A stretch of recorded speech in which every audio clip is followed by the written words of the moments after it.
Hey guys, this is not going to be a normal Rock Wars show. It's just not.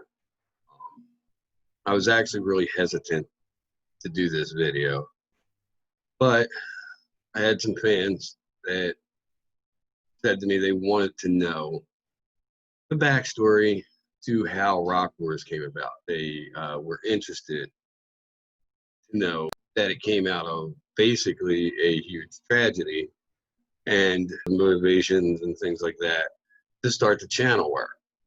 So I mean, obviously, one of the biggest motivations was I'm a musician.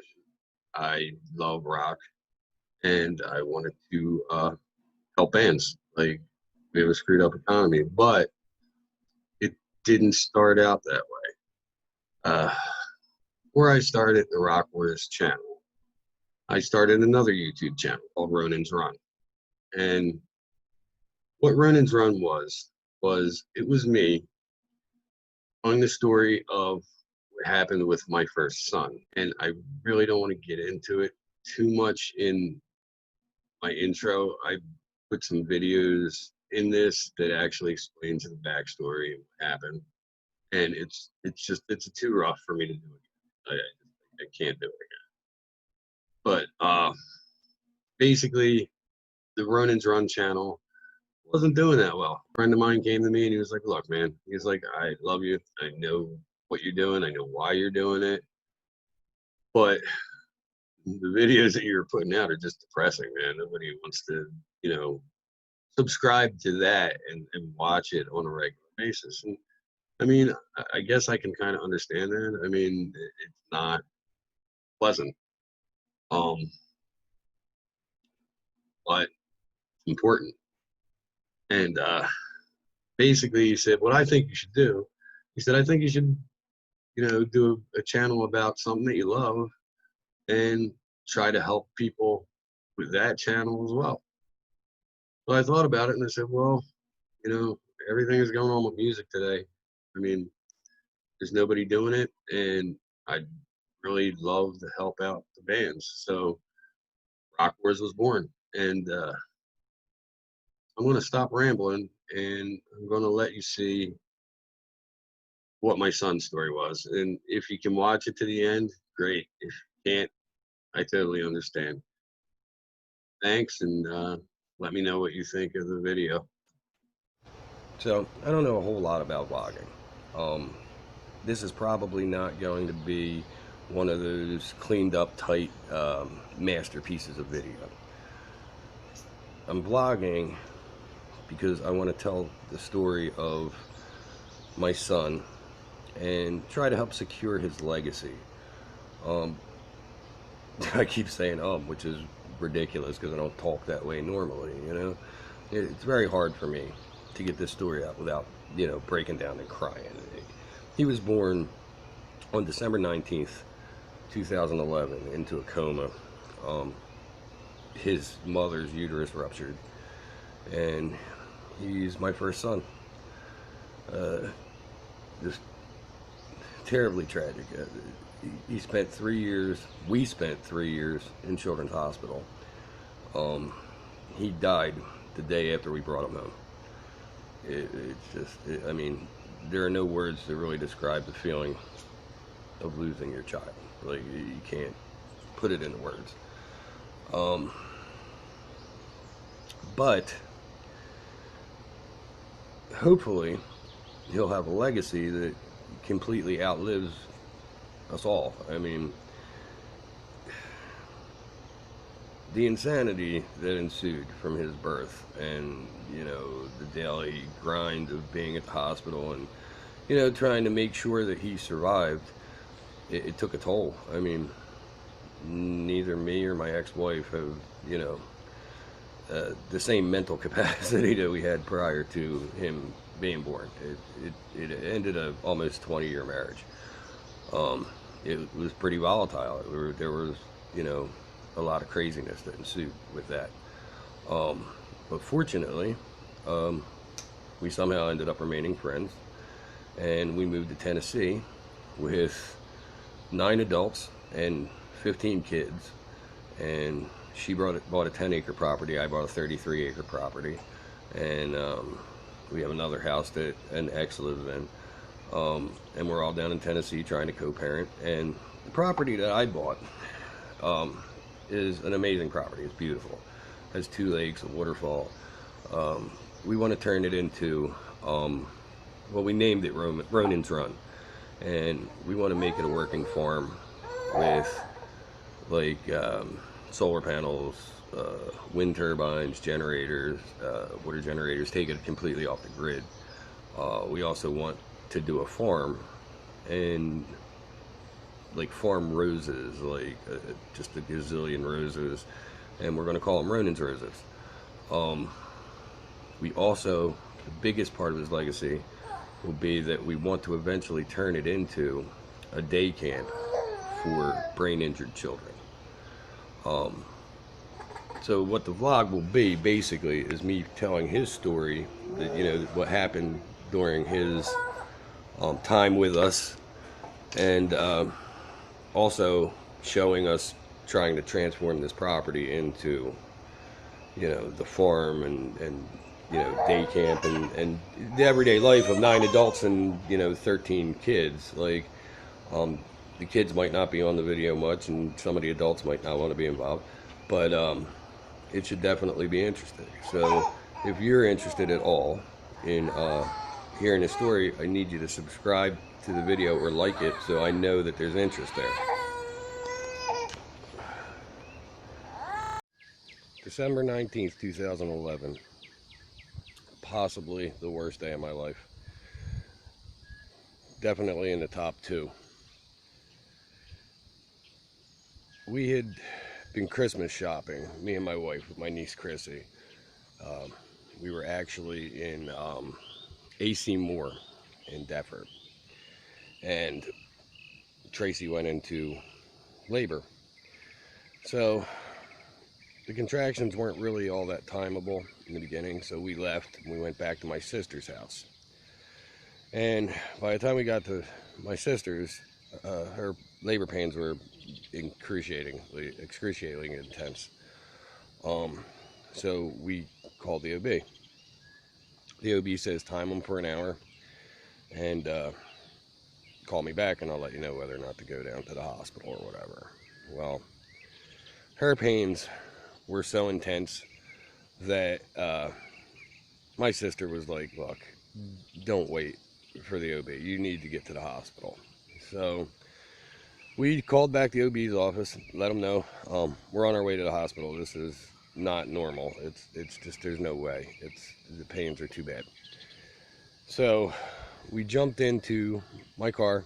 I drove 110 miles an hour, no lie, to the hospital. We get there, and I really can't go into what happened in the hospital, but they ended up taking her in for a C-section, and I wasn't allowed to go in. I had to go. I went down to my car, and I called my sister, and I was hysterical. I was absolutely beside myself. I'm, you know, bawling my eyes out. I can't, like, you can't even imagine. And I'm telling her what's happening, and she's basically talking me down from the ledge. Well, I ended up having a nurse come out, and she was like, Mr. Mahoney, you need to come with me. And I knew something was wrong. I didn't know what was wrong, but I knew something had not gone well. So she takes me to this room, and I walk into the room, and I see my son basically laying on a table with a big light shining down on him. Tubes everywhere. I mean, it looked like it's one of them scenes from an alien abduction movie. It was insane. So I'm like, fuck it. I don't even. I'm gonna have to obviously edit that out, but I'm just a wreck. And the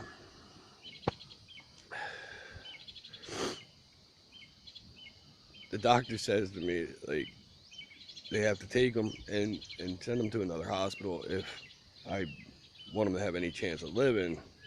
And is that something that I want to do? And I'm like, are you nuts? Of course, like, if you can save them, then you need to save them. But I asked him then, I'm like, well, wouldn't this other hospital be a better choice because they specialize in kids? And he's like, no, you have to send them to this hospital because they're the only one in the area that does this procedure.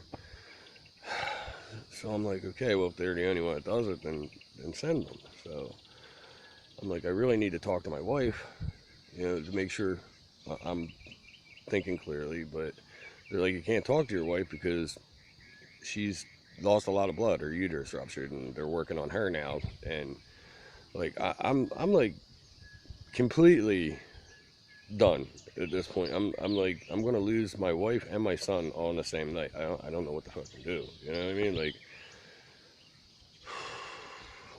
I wish I could stop cursing in this video, but it's not working really well.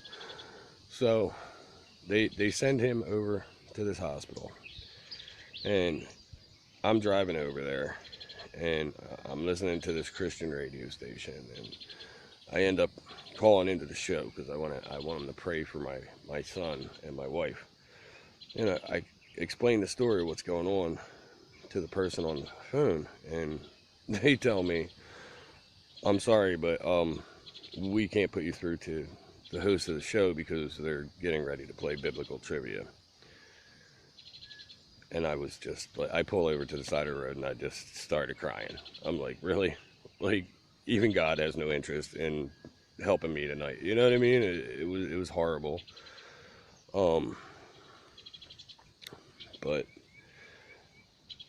basically, they got him over to this hospital, and my wife's stuck at the other hospital, and I'm over there by myself, and I'm like completely losing it, like tears, like I can't even explain. Like it was the most horrendous night of my life, possibly. I mean, obviously the day he died wasn't easy either, but that's basically the story of the night he was born. Kind of a crazy hair day. I really don't care. My blood pressure's up today. I'm not feeling too good, but I felt like I need to get a video out. So I wanted to talk about when I decided that we were going to leave the first hospital that they sent Ronan to. The first week, every doctor and nurse that came in contact with us kept coming to us and saying that we needed to do a DNR, which is a do not resuscitate on Ronan. And neither me or Tracy had any interest in that. Our feeling was, as long as this child wanted to live, we'd fight with him. It didn't matter to us, what medical doctors or anything like that felt. But so after a slew of medical people came in telling us do a DNR and this and that, and I was sitting in his room. It was about 1 o'clock in the morning, and this doctor came in, and she sits down and she says, I want to talk to you. I said, if it's about a DNR, I've told everybody already it's not something that's going to happen. So she proceeds to say to me, well, you've talked to everybody, but you haven't talked to me, and I'm the only one that matters because I'm the doctor in charge of this floor. And I said, no, you don't seem to understand. I'm his father. That's his mother. We're the only one whose opinion matters on it, and no, we're not doing a DNR. So she got up and left in a huff. And the next day, I was down in the cafeteria getting something to eat, and a doctor came up and he sat down. He said, can I sit here? I said, sure. Guy from Africa, he had an accent, and he wanted to talk to me. He said, listen, he said, I've been following what's going on with your son here, and I just wanted to tell you that I think you're doing the right thing. I was like floored. It's the first medical person that said we were doing the right thing. And he says, look, I may be a doctor, but I'm also a man of God. And he said, and if you pray and you think that you're doing the right thing, that's all you can do. And I said, thank you. And we went and talked to the administration about moving him to a children's hospital. And it took about a month to get him into the children's hospital, because they would only do it after they reviewed his records and decided whether or not they thought they could do anything that they weren't doing at the hospital we were at. But we eventually ended up over there, and I'll get into that in another video. And I'd just like to say thank you for watching these videos and keep helping me build Ronan's legacy one memory at a time. Thank you.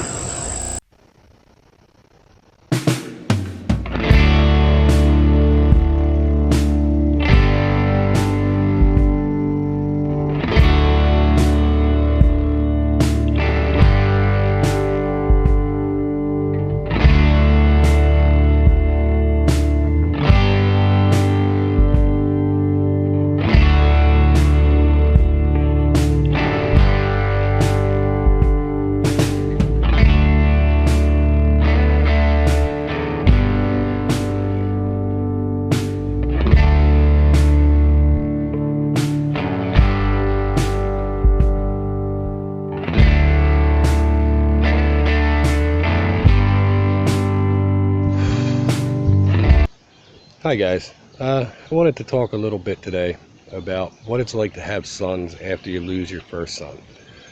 It's not really an easy thing to do. You feel kind of like you're betraying the son that died. It probably sounds crazy, but it's something that goes through your head. My first son, Tyrion, after Ronan, I can't tell you the number of times that I was holding him and I would call him Ronan, which makes you feel bad. I mean, you feel bad for your son who passed away. You feel bad for your son who you're now confusing with your son that died. It's not an easy thing. I can't believe that I just said again. Obviously this is not scripted. This is like totally off the cuff, and you get a little nervous when you're doing it. And it's just something that I'm trying to get out so that people can actually kind of feel what it was like to go through the things that we as a family went through with Ronan.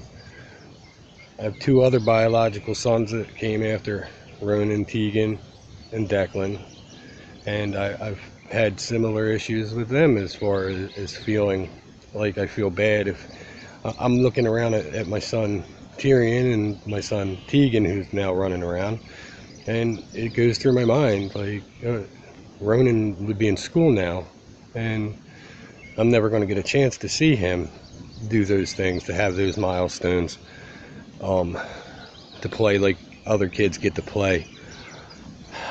But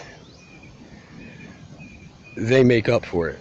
I mean, nothing can make up for it, but my boys and my girls, they're amazing, and they bring joy into my life, one that would really be completely tragic without them.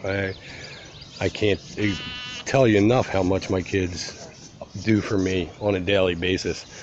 When they smile, laugh, even get into things and do bad things, it's a pleasure to parent them, because at least I get the opportunity to,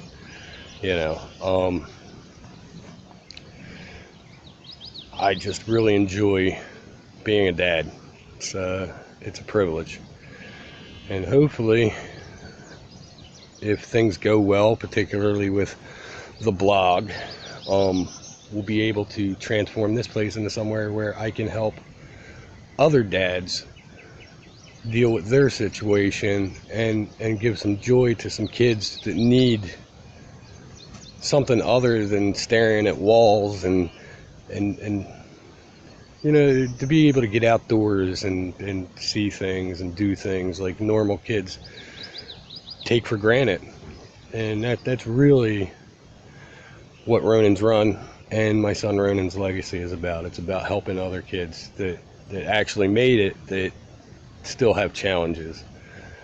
And I hope you like what we're doing. I hope you like the videos, and I hope you subscribe to the channel, because it'll definitely help. It'll help us get to where we need to be in order to help these kids. And thank you for your time. All right, well, there you have it, guys. That's some of my son's story, and hopefully it gives you a better understanding of why I do what I do, and why I am so hell bent that Rock Wars is a success. And basically, I appreciate you guys watching like more than you could possibly ever know. Um, it means the world to me. It means the world to my son's legacy. So I'm going to leave you with that. Thanks again.